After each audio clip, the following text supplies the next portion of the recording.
Thank you for joining us for your ParkerWeather.info daily weather synopsis. Well, some pretty interesting stuff going on today. We've had some pretty strong storms in the Northeast, and then down in Arizona, monsoon season is in full swing. It's the last day of summer, and we're also going to do a quick tropical check in the Atlantic and the Pacific. Well, here's a current look at our current warnings and watches. Flood warnings and watches in Arizona, Utah, Colorado, New Mexico, and then off to the northeast, thunderstorm watches and warnings in parts of Pennsylvania and New Jersey with a line of strong storms that's gone through there today. Well, here's a current look at just surface pressure across the U.S. Notice down in the southwest that low in southern Nevada, that's really going to dominate their weather over the rest of today and into tomorrow morning. And then notice off the eastern seaboard that high pressure that's built up, and it's really brought no change in the weather in a lot of the southeast except for the heat, and it's just been hot and hot every day. And here's pretty much the exact same map, but with a precip overlay, just to show you how much rain the southeast has been getting and what they plan to get the rest of today.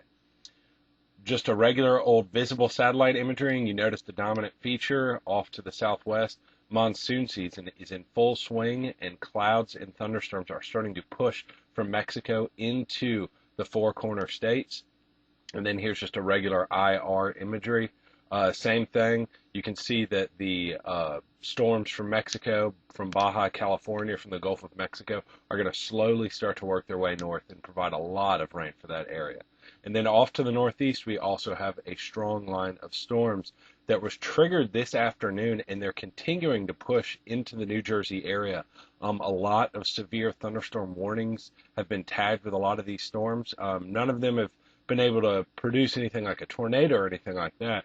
But the biggest concern is hail with a lot of these storms. Some of them were reported to have golf ball sized hail, and then some of them were reporting straight line winds of up to 60 miles an hour that were producing a lot of damage in some of the north rural parts of Philadelphia. And then just to show you how strong some of these storms are, uh, they're moving into northern New Jersey, and these ones are definitely producing hail. You can definitely see where the hail core is in that one up to the north. Well, if we switch all the way to the other side of the United States and Southwest, we pretty much get a perfect example of what monsoon season down there looks like. Rain showers all over New Mexico, all over parts of southeast Arizona, and then notice some rain showers in southern Utah, and that is a welcome surprise for a lot of the firefighters who are fighting some fires in southern Utah. Notice in northern Utah those red flag warnings due to how dry the air is. And if we could just get those storms to move a little bit more north, those firefighters will be very grateful for monsoon season. So what exactly is a monsoon? Well, if someone says, oh, it was raining so hard, I was in a monsoon, technically that's not correct. What a monsoon is, it is just a seasonal reversal of wind.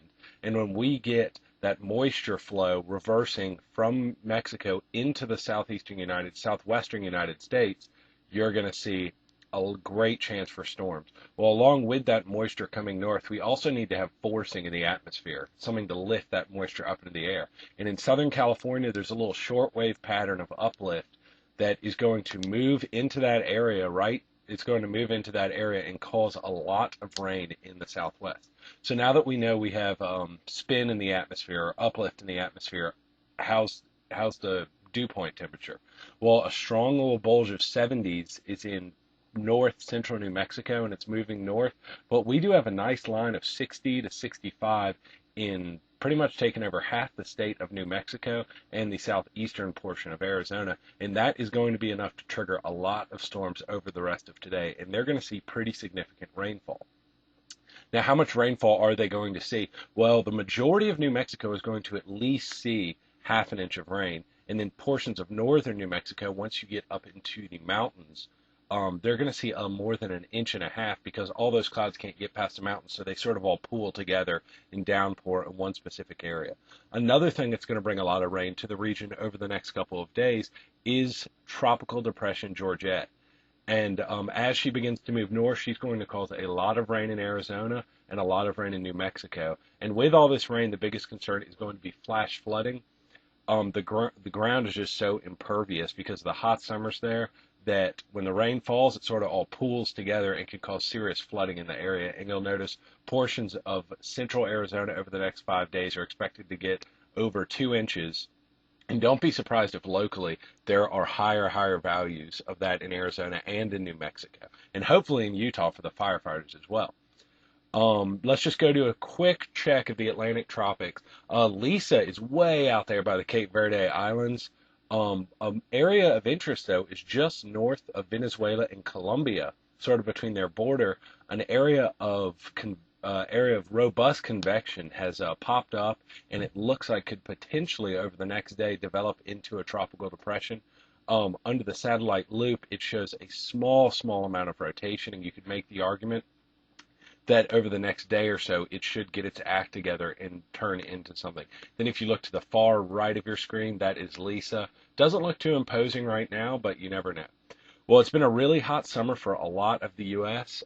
August 2010, every state except for 7 was either above normal or much above normal in their average temperatures. A lot of the southeast broke records and stuff like that. So it's been an absolutely treacherous summer in terms of heat.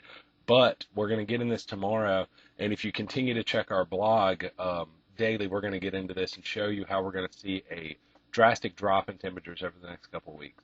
So be sure to visit our website, parkerweather.info, or our blog, parkerweather.blogspot.com, for all updates.